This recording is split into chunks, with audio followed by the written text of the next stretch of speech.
benturan lutut ini teman-teman, sangat disayangkan.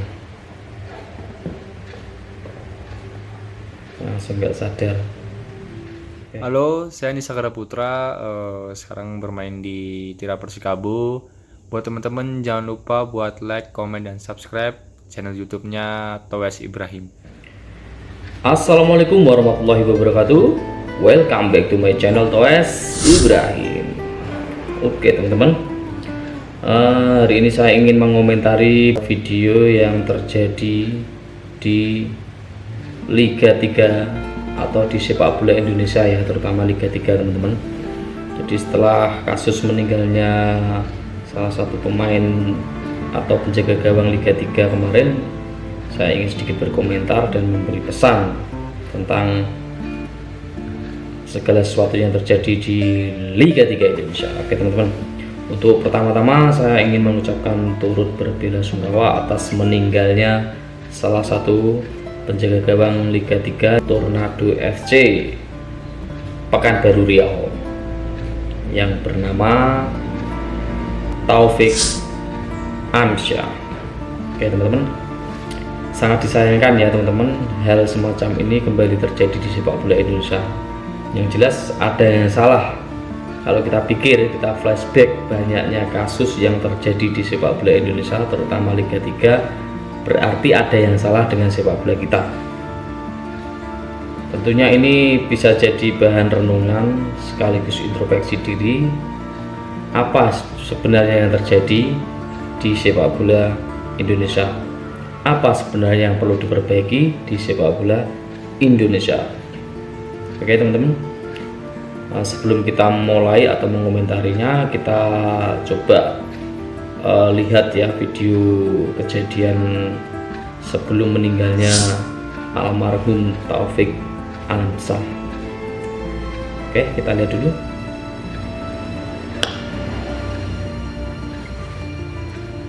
Nah, ini berawal dari adu sprint penyerang dan bek bertahan. Nah, ini benturan teman-teman, langsung nggak sadar. Jadi setelah benturan benar-benar langsung nggak sadar. Nah ini teman-teman, wah sepertinya benturan lutut ini teman-teman, sangat disayangkan. Langsung nggak sadar. Oke teman-teman, itu cuplikan kejadian yang terjadi di Liga 3 ya, di Pekanbaru. Jadi sebenarnya kalau semacam ini bisa dihindari teman-teman ya, bisa dihindari kalau ego pemain bisa sedikit diturunkan ya, saya pikir seperti itu. Jadi posisi semacam itu kan penyerang itu sudah out, dia sudah benar-benar bola itu keluar dari atau lepas dari penguasaannya. Nah, ketika dia salah atau kalah sprint ya, salah bawa bola juga, bola terlalu cepat, akhirnya bola dalam penguasaannya penjaga gawang dan akhirnya terjadi benturan yang sebenarnya bisa dihindari, yaitu si pemain yang mulai jauh penguasaan bolanya. Jadi cukup, jadi nggak usah benar-benar ibaratnya ngeyel ambil bola yang sudah lepas dari jangkauan kita. Jadi seperti itu teman-teman, ini menurut pandangan saya teman-teman. Oke, apa yang terjadi teman-teman ya dengan sepak bola kita? Jadi saya pikir ini hubungannya dengan pembinaan usia dini. Jadi mungkin hampir semuanya teman-teman, hampir di semua sepak bola Indonesia pembinaannya itu masih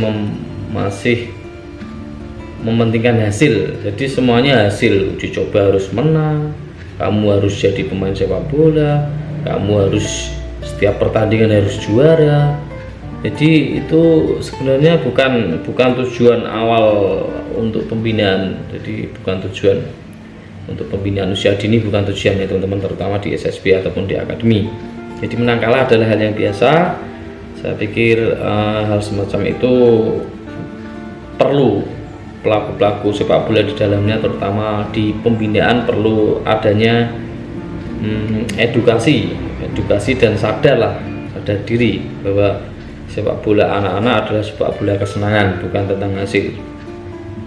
Kalaupun dalam pertandingan itu atau dalam kompetisi antar SSB atau antar akademi meraih kemenangan, itu adalah bonus.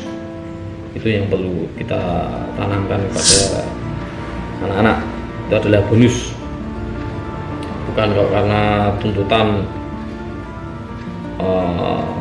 pelatih ataupun tuntutan manajemen dalam arti pembinaan tentunya.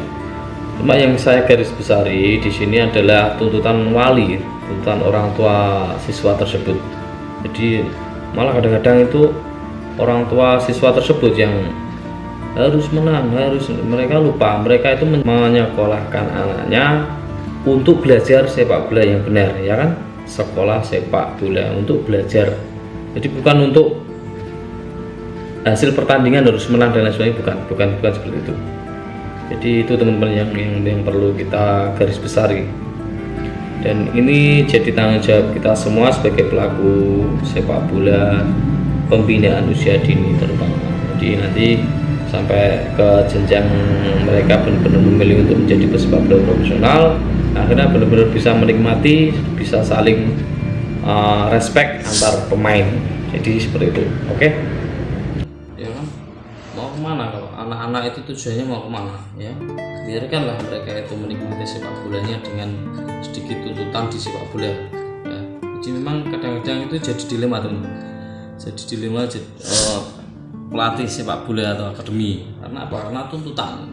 Sedangkan kita pengen memberikan edukasi tentang sepak bola, tapi kadang-kadang terbentur dengan tuntutan melalui siswa yang merasa punya uang, yang merasa bayar, yang merasa merasa ngerti tentang sepak bola sebenarnya, padahal sebenarnya mereka nol pemahamannya, nol tentang sepak bola. Jadi seperti itu. Kita harus sadar teman-teman, kita harus sadar diri, sepak bola anak-anak bukanlah sepak bola tuntutan. Jadi untuk pelatih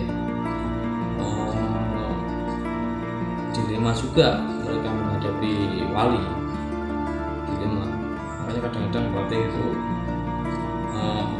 cukup mendidik mereka, mengajari mereka, ikut turnamen, sekedar memberikan pengalaman dan edukasi dalam pertandingan. Bukan hasil harus menang, harus juara. Sekali lagi, kalaupun hasilnya menang, juara itu adalah bonus kerja keras latihan, ya, bukan apa-apa, bonus kerja keras latihan. Jadi saya rasa cukup ya teman-teman. Ini untuk pembelajaran kita bersama. Maksud saya pribadi di sini saya juga bukan untuk menggurui dan lain sebagainya, bukan.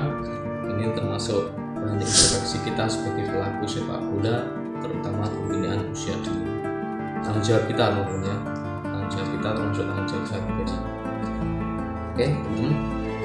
Nah, saya rasa cukup untuk sedikit komentar atau obrolan saya tentang beberapa kejadian yang terjadi di sepak bola Indonesia. Saya akhiri teman-teman, teruslah bekerja, jangan berharap pada negara. Wassalamualaikum warahmatullahi wabarakatuh.